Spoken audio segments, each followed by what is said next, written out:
The broadcast is now starting. All attendees are in listen-only mode. Good morning, everybody. This is Josh Hallman with the Vermont Department of Forest, Parks, and Recreation, here for our second installment in the Vermont Forest Health webinar series. Again, if you attended last week, you heard a great webinar about climate change and invasive species. And this week we have a two-part webinar on oak diseases in the eastern U.S. I'll get into our presenters and introduce them in a moment. Before that, I do want to thank Kate Forer and UVM Extension again for hosting the webinar and helping us through the logistical issues that come up with that. As well, they also have helped obtain credits for this webinar and the series in general. Again, today there are SAF and CFEs available, ISA credits as well, and pesticide applicator credits. In order to get these, there's a little survey at the end of the webinar once you close out, and so if you fill that out, then you'll be eligible for those credits. And if for some reason that does not pop up on your screen when you do close out, an email will be generated that will be sent to you, and you can fill the same survey out and get the credits that way. One other question that came up last week that I suppose probably should be addressed is out-of-state pesticide applicator credits. I'll need to work through that with ag, but if you're interested in those, I would recommend filling out the survey at the end so that there's at least the possibility of you getting those. And if you are looking for those out-of-state credits, feel free to shoot me an email at joshua.hallman@vermont.gov, and we'll get that all squared away for you, hopefully. So as I mentioned, credits are available for what you're watching now. For those folks that are your colleagues that may not be able to watch this today, these will be available on demand eventually through the ourvermontwoods.org website. I do want to make one note about that there are a number of webinars up there right now. They're great webinars and lots of good information. Those at this point can't be tracked for credits. There will very shortly, probably in the next week, we may be able to have that launched, maybe a little bit longer, but there will be an email going out today from Kate Forer with the details of what that rollout's going to look like, how you can get those credits, and what the actual website is for viewing those webinars in order to get credits. So stay tuned for that. You should see that today. Let's see, one other logistical thing about the webinar today. If you've not used GoToWebinar before, you've got this dashboard on your right with a number of drop downs. And for any questions that you have today, if you can type those into the questions box, and at the very end of the webinar, I'll collect those questions and ask each presenter whatever's in that box. But we're going to hold all questions till the end of the full webinar, so after these two talks. I think that's it for logistics. So as I mentioned, we have two speakers today on oak diseases. The first is Savannah Ferreira. She's a forest health specialist with the Vermont Department of Forest, Parks, and Recreation, who's going to be talking to us about Diplodia corticola.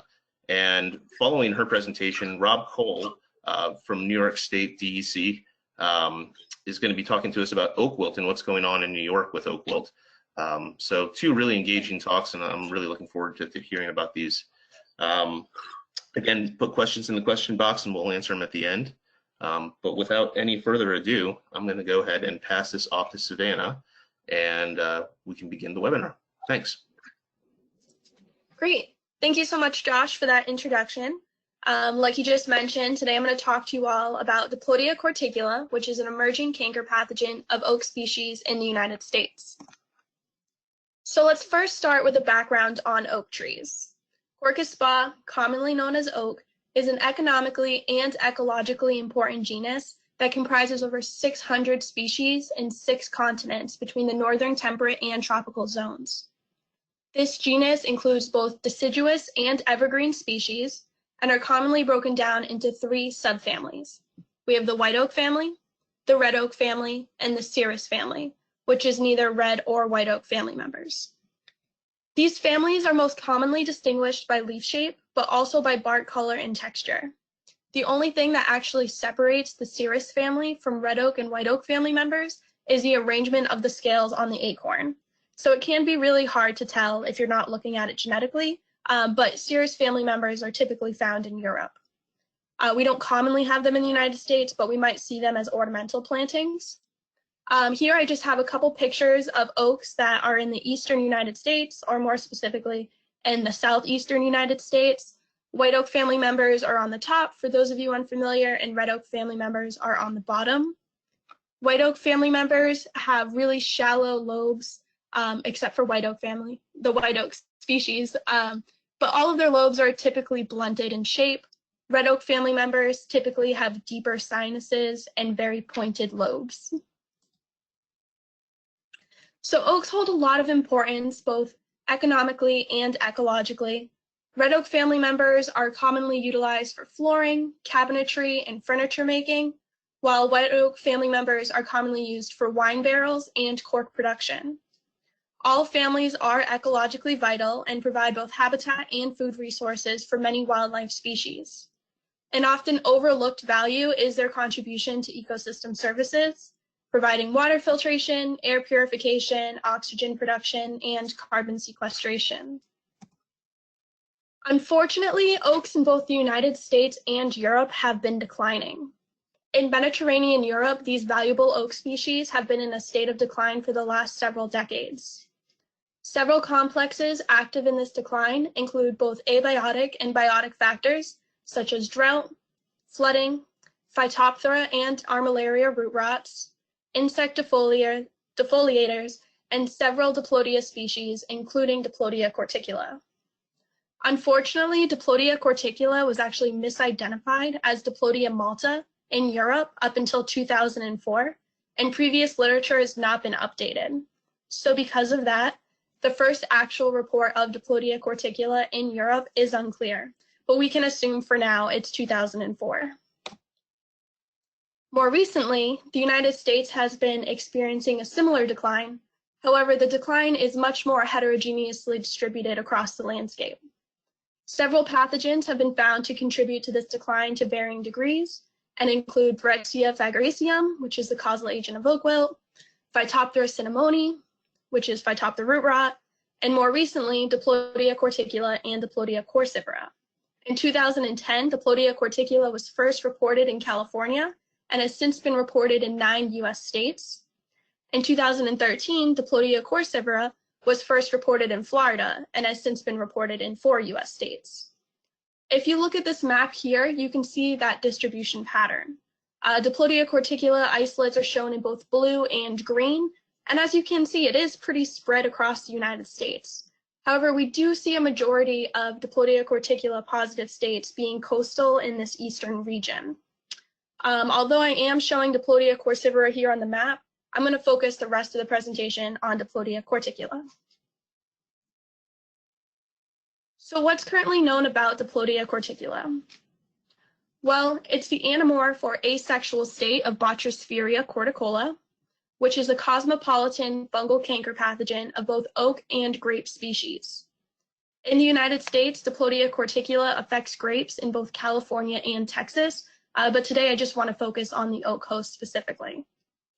Members of the Botrisphaeria genus have been reported as being dispersed by rain and wind and are described as opportunistic pathogens being found in areas of high stress. Currently, there is no control for this pathogen. However, several studies have been working towards the use of fungicides and/or endophytic fungi as a possible biocontrol. In addition, due to the opportunistic nature of this pathogen, active forest management, such as thinning those high-density stands, may just be as effective. Over on the right-hand side, you'll see a few pictures. The first one, labeled A, is what Diplodia corticula actually looks like in culture. It's pretty easily identifiable, and it has wispy greenish-gray mycelium, as well as these really distinct irregular margins. They kind of make it look cloud-shaped. The next panel, B, shows pycnidia production, and that's just the asexual fruiting body that this fungus produces. And then D and E, although not in order, is just showing the asexual fruiting body pycnidia extruding spore masses.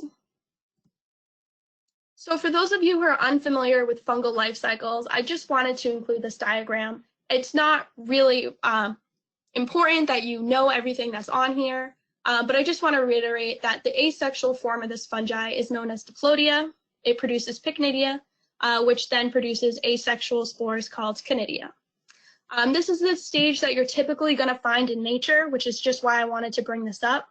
But I just wanted to reiterate that if you see papers with Diplodia or Botrosphaeria corticola, that they are actually the same organism. Historically, asexual and sexual fungi were given different names, even though they are genetically the same exact organism. We are moving towards a one-name system, but Diplodia and Botrosphaeria has not been updated. So if you're interested in looking for Diplodia corticula on the landscape, this is what you should be looking for. Affected trees are going to show one or a combination of outward symptoms, which include acute wilt, blighted leaves, and severe dieback. As you can see in these pictures, when we have an understory oak, this blighted tree is actually a chestnut oak in Maryland. Smaller trees are going to be more affected because a canker pathogen can quickly cause a lot of damage compared to the larger trees, which has more energy reserves. So you might only see a couple limbs starting to die back in your more mature trees. Over time, you'll start seeing the development of external cankers and sooty lesions. As you can see here, depending on the oak species that it's on, these signs can be really difficult to see. In the chestnut oak, for example, which is the smaller picture right underneath the Vermont logo, I actually had to break away that furrow in order to expose that sooty lesion or canker. So as you can see, if you're just walking through the woods, it can be pretty hard to see, especially if it's being successful at compartmentalization, as shown with that circle there. These bottom three pictures are all of the same tree. This is a DC positive tree in West Virginia. As you can see, this is an annual canker pathogen. So that's really good news for foresters because when this fungus comes in and starts to affect the tree, it's not moving in towards your heartwood. As you can see, the middle is still very salvageable, and you're really just losing your functional sapwood through compartmentalization. So over time, as disease progresses, you get more Diplodia cankers, you're using more of your photosynthates in order to compartmentalize over that pathogen, and you're using up a lot of resources. So this can result in mortality. So I want to briefly talk about a case study that I conducted in the Mid-Atlantic region last summer, where I focused on whether or not Diplodia corticula was a native pathogen to the United States, and if the symptoms that we were looking for in the woods actually were what we were seeing. So for this project, I sampled 18 counties across 4 states, which included Maryland, Pennsylvania, Virginia, and West Virginia. Sampled counties were randomly selected based off of USDA Forest Service FIA data on red oak mortality, and the available FIA data separated county-level oak mortality into 4 distinct levels. We had up to 1%, which was blue, up to 2.5 green, up to 5 yellow, and up to 17.4, which is red. Using a random number generator, 1 county from each mortality level was selected for each state, and then 2 geographically separated forests in each of the selected counties were chosen based off of oak presence, permissibility, accessibility, and ownership. In addition to sampling in these 16 counties, I also resampled the first report of Diplodia corticula and Diplodia corsivera in the Mid-Atlantic region, which is 1 in West Virginia and 1 in Maryland. Once I selected my forest, I again used a random plot generator to make 30 geographic coordinates or plots per forest. Plots in an individual forest were selected based on number and accessibility, and then using a 10 BAF or basal area factor prism, I used a variable radius plot to try to capture 15 oak trees per forest.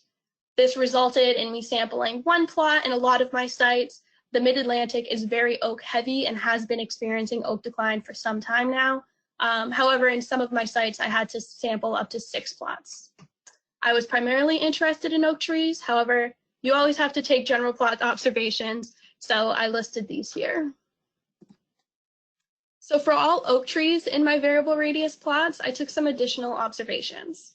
I looked at the crown health and gave it a dieback rating between 1 and 5. Dieback rating 1 is up to 24%. that's going to be something that you wouldn't count as a symptomatic tree. Up to dieback rating 2, which is up to 49%, that's when you start noticing that you're losing your fine branching. Dieback rating 3, which is up to 74%, you've lost a lot of your fine branching. Maybe you're getting some epicormic sprouting happening in the inside of your crown, and maybe you're also starting to see those medium-sized branches having significant dieback.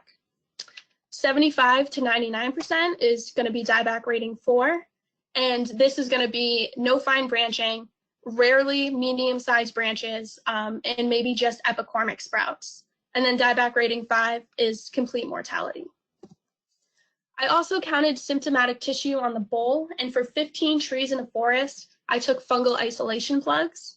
If a tree was outwardly asymptomatic, I took a total of 8 plugs, 4 at DBH in the cardinal directions, and 4 at soil level in the cardinal directions.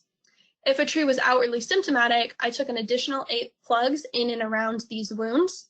I chose to sample both sooty lesions and cankers because in literature, that's what's most commonly associated with Diplodia infection. And here's just a couple examples of what that might look like. So sampling for fungal isolation resulted in 72% of the sampled counties being Diplodia positive. Out of these counties, 3 species of Diplodia and 1 species of Botryosphaeria were isolated. But among counties and mortality level, retention was similar, which indicates that this is probably a native pathogen to our region, or to the eastern United States. There were 3 interesting discoveries that I want to talk about today that were significant by either red or white oak families. Quickly, for those of you unfamiliar with mosaic graphs, I am going to show a couple here. The wider the column is on the x-axis, the larger the sample size. So when I did the sampling, I had much more white oak family members than red oak family members. And then each category of dieback, in this case, is a different color, and the thickness is represented as a % of the total. So as you can see here, red oak family members had higher counts in category 2, which is the red area. And although it can be hard to see, white oak family members actually had much more severe range of dieback with higher counts in category 3, 4, and 5. So when we had dieback, it was more present on our white oak family members as being more extreme. The second was in outward symptoms. Here we can see that red oak family members had less asymptomatic trees than white oak family members. This is shown in the blue area of the graph. In addition, symptomatic red oak family members had higher counts of outward symptoms than our white oak family members. As you can see here, if a white oak family member isn't in this blue area, it's in this red area. Everything else was pretty small in percentages. However, for our red oak family members, we had a much more diverse outward symptom count. I had 1 tree in Maryland that I actually was able to isolate Diplodia from, and it had over 31 individual cankers. The last thing I thought was really interesting was actually Diplodia species retention. I know we're only going to be talking about Diplodia corticula today, but there are other Diplodias that are active on our landscape. Here you can see that I recovered Diplodia corticula, Diplodia corsivera, Diplodia sapnea, and Botryosphaeria dithydia from this sample in West Virginia. In our red oak family members, when you isolated Diplodia, it was most likely going to be Diplodia corticula. In our white oak family members, we were able to still isolate Diplodia corticula. However, we were more likely to be isolating Diplodia corsivera. One thing that I just wanted to mention, Diplodia sapnea, we didn't talk about today, but several of you foresters may be familiar with that name. That's typically a pathogen of 2- and 3-needled leaf pines. We do have it active on red pine here in Vermont, and I was able to isolate it from both symptomatic and asymptomatic tissue in oak species. So just a little cool nugget of information. So before talking about nativity, I just want to summarize the symptom, presence, and disease progression. So Diplodia positive trees were both asymptomatic and symptomatic, but red oak family members had more Diplodia colonization than our white oak family members. In addition to less Diplodia colonization, white oak family members had fewer outward symptoms, but more diverse dieback than our red oak family members. This is probably due to their ability to utilize tyloses during compartmentalization. As compartmentalization progresses, more conducting vessels are going to get clogged, which reduces the amount of functional sapwood within the tree. If you're reducing a lot of sapwood, you're going to see very apparent dieback. Other diseases, such as oak wilt, share this disease progression in our white oak family members. So it's possible that this pathogen, not just Diplodia corticula, but other Diplodia species, have been overlooked in other regional declines, including rapid white oak mortality that we're seeing in the central United States. So as part of this study, I wanted to compare DNA from the samples I collected with samples of other Diplodia corticula positive states in the United States, as well as from Diplodia corticula positive countries in Europe, to see if this was actually a native pathogen to the United States or if it was possibly introduced. In order to do this, I combined my field collected Diplodia isolates with isolates from both university and government collections. All isolates were PCR amplified and sequenced for 3 gene regions of interest. I chose ITS, EF1 alpha, and LSU. I use these gene regions because they're typically conserved in fungal DNA, which makes mutations a lot easier to detect. I don't want to dwell on these methods too long. I know it is a very overwhelming slide, but I did just want to point out that when you build a phylogenetic tree, which is something I'm going to show you in the next slide, you need to have predetermined confidence values. So for this project, strong support is going to be 70% bootstrap support, which is just 70% confidence, which in this case is strong and genetically similar. So this is the phylogenetic tree that was created for this project.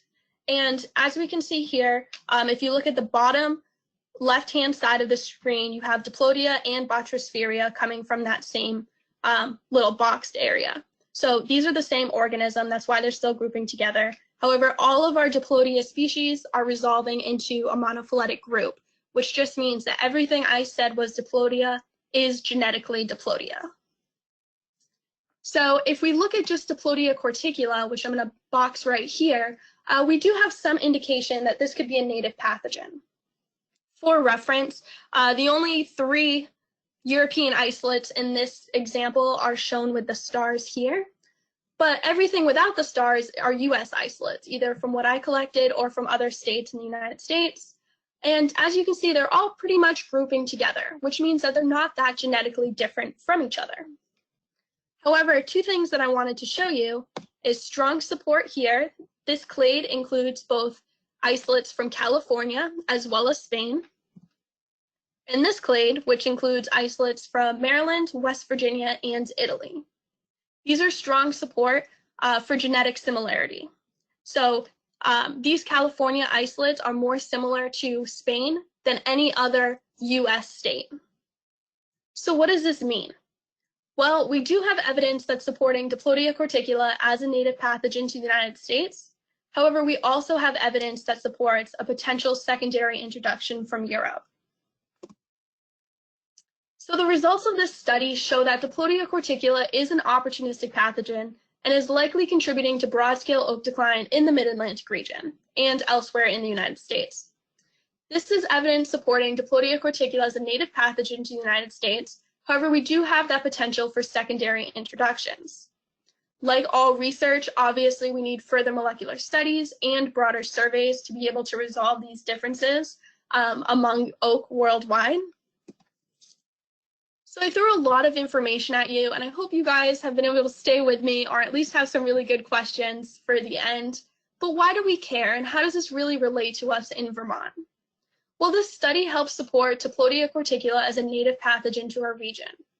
Diplodia corticula has already been reported in both Massachusetts and Maine, and is likely active but unreported in other New England states like Vermont. Although this pathogen alone probably won't lead to broad-scale decline in our region, it could be used as a prediction of stand health due to its opportunistic nature. In Vermont, oak is not our primary forest type. However, as you can see on this map, there are several locations, mostly in the south central area of Vermont, where oak is still quite prevalent. If you look at this map here on red oak volume, we can see that we do have oak in other areas of the state. However, we do have very low concentrations of them. But where these trees are, they are still valued commercially and ecologically. And knowing where these stands are and being familiar with the signs and symptoms of diplodia will allow us to monitor potential oak decline in our region. So I want to thank you for your time. I hope it was not too overwhelming, and I'll be answering questions after Rob's presentation. Great, thanks, Savannah. That was excellent. Yeah, as she mentioned, we'll be doing questions at the end. There have been a few that popped up here. If you have more as Rob's presenting, feel free to put them in the box. But right now I'm going to transfer this over to Rob, and he's going to talk to us about oak wilt in New York.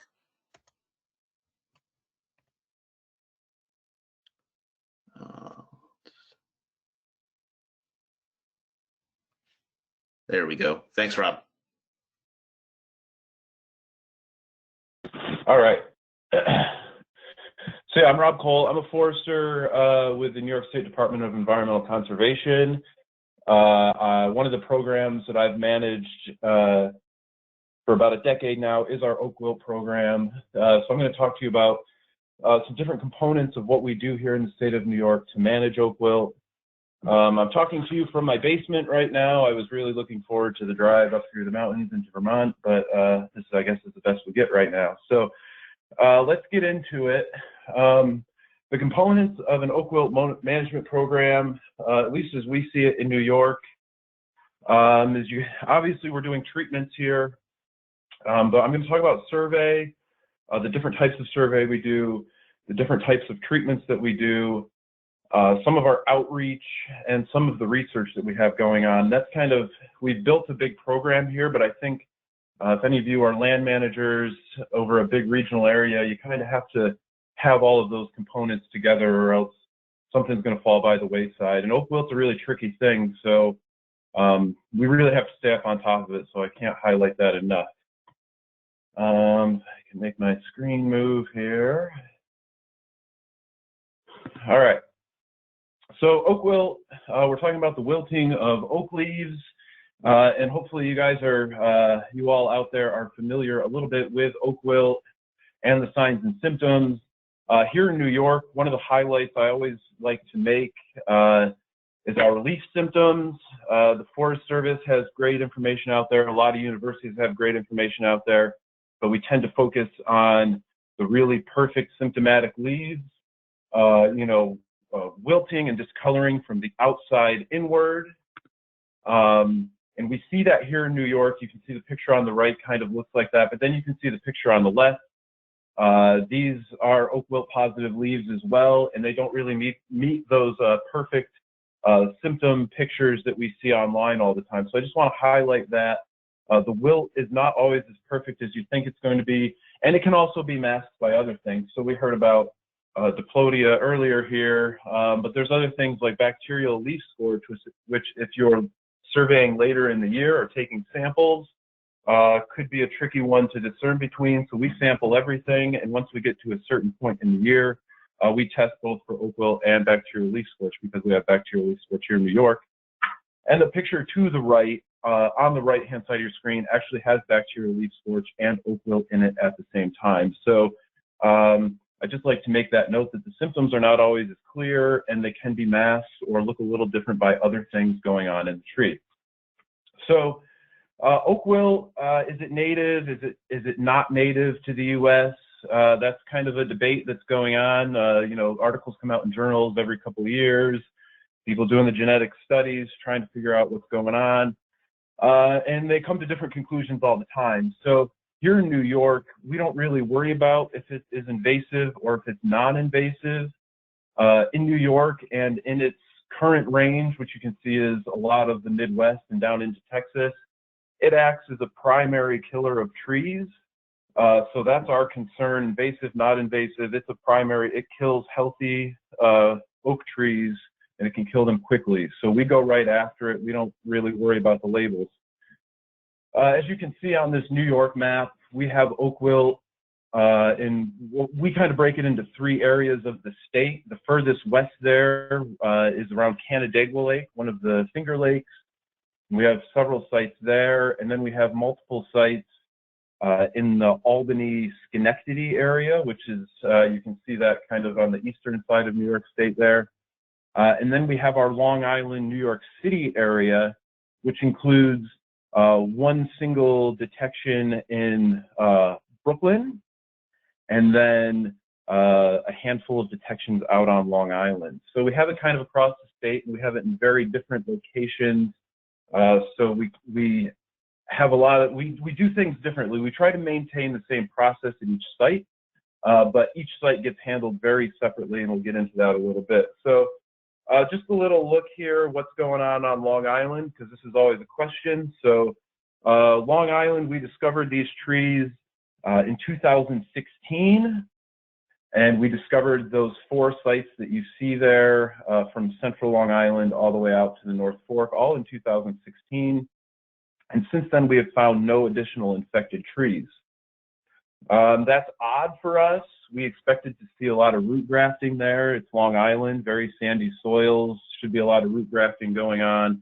And the tree species down there are in the red oak group, a lot of scarlet oak, pin oak that's been planted, and of course, northern red oak. And with your red oak group, red oaks get the disease very readily through root grafts, and red oaks root graft to one another easily and frequently. So it transmits between red oaks, and then red oaks die maybe in about 6 weeks or so from getting the disease. So they can get it easily through root grafts or the insect vector, and then they die quickly. When we're talking about white oak group trees, they take a bit longer to die. They can compartmentalize a lot better. The tyloses, we had that discussion with Biplodia as well. So they can kind of wall off oak wilt, the white oak group trees, and prolong their life. So if a white oak tree gets oak wilt, it might have 5 to 7 years. You'll see branch die back, whole large limbs start dying back until the tree finally succumbs. But it's not that rapid death that we have with our red oak group species. So I'm going to kind of intertwine a lot here. So because I have this map up, you can see these blue outlines. These are properties in this neighborhood, and what we do is we put a half-mile buffer around our positive trees, and then we visit every single property within that half mile and talk to those landowners to educate them, but also to get on their property and survey all the oaks on their property. So this neighborhood was about 130 properties that we went and inspected every single oak tree on. The original infected trees are those 4 that are grouped together here in the center in this large property. And through our survey of all the properties, we picked up these additional trees. Our treatment in this area was actually just to remove infected trees. We didn't address the root grafting vector at all. And that's why when we expected to see more trees show up positive here, but we did not find that at all. And the only reason we only cut down the known infected trees that year was because, as we found it from Brooklyn all the way out to the North Fork. So we expected that we would find more, and a real hardcore eradication program just would not be possible on Long Island. So we figured we would step back, reduce the inoculum that could be produced by spore mass, and then regroup and figure out what was really going on Long Island. And not much happened. So that's the Long Island story. The rest of the state, the disease is progressing just the way you would expect it to, through root grafts and through insect spread. But Long Island is a weird, unique thing going on where we haven't found anything where we expected we would. And it's been 4 years now. So new detections for this year, we're out near Canandaigua Lake. You can see here, this is a 2016 detection up here to the north, 2017, these 2, and then 2019, these 2 stars here on the east side of the lake. And these are all ridge tops, and we're very interested in looking at ridge tops. We suspect spring storm damage, wounding of trees is drawing the netodula beetles in, and getting these trees infected. And we're seeing this pattern, especially out here in this area. You can see, based on the topo lines, we're looking at steep side slopes and ridge tops, which makes sense for the wind damage drawing in the insects. So we think it's on the landscape out in this area. So this, the chart on the left, or the little graphic on the left there, hopefully a lot of you have seen that, so you have kind of a basic understanding of the progression of oak wilt and how it moves around. I have this real life example, this picture here to the right. So you can see here, you start with a healthy tree, it gets some insects, the leaves do this classic wilting, tree dies, the disease moves down into the roots, moves through root grafts and infects healthy trees. You end up with a dead tree, it produces spore mats, the insects feed on the spore mats, go to healthy trees, and the cycle continues on and on. So how that works here in this example, right about where my cursor is, there had been a tree. And in the spring of, say, year 0, the homeowner had that tree pruned, a large branch off of it, in May. Now, we're talking about this insect vector, and these insects are out in March, April, May, and June. And they feed on these spore mats. So then they are attracted to other wounded trees, and they go to those trees, and they can take the spore mats with them. So what we suspect happened here is this homeowner had a big limb pruned off her red oak tree. It hung over the roof, and she was getting the roof redone, so she had it pruned off. Later that summer, in August, she noticed a lot of leaves on the ground. The tree was thinning out. She knew that wasn't right because oaks hold on to their leaves so long. She commented she's usually raking them out of her landscaping still in the spring. So she left the tree there, just hoping maybe it would come back. It was a fluke that it lost all of its leaves. So that tree stood there the rest of the, the rest of the fall and through the winter and into the spring. Unfortunately, those spore mats form in the spring, but also it leaves time for root graft transmission. So the tree being right here, which is approximately 10 feet from the tree you see in the picture, the tree stood there, the fungus moved down into the ground through root grafts and up into this tree. So the following spring, she has the tree right here removed. This tree looks fine, as you see in your picture still. The tree looks fine, but then come August, late July, early August, starts dropping leaves, and that tree dies. And we were able to test that tree that's still standing there, and that was positive for oak wilt. So you can see how that illustrates the graph on the left. You have beetles with the fungus, they fly to a wound, they infect that tree, then it can move down through the roots and infect other trees. So these spore mats that I'm talking about are not very large. They grow on the wood, the surface of the wood, directly underneath the bark. So they're not something that's very obvious to see from the outside of the tree.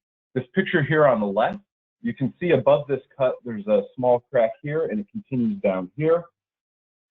This is the only spore mat that in the 10 years or 12 years now of oak wilt being in New York, that anyone has seen in New York.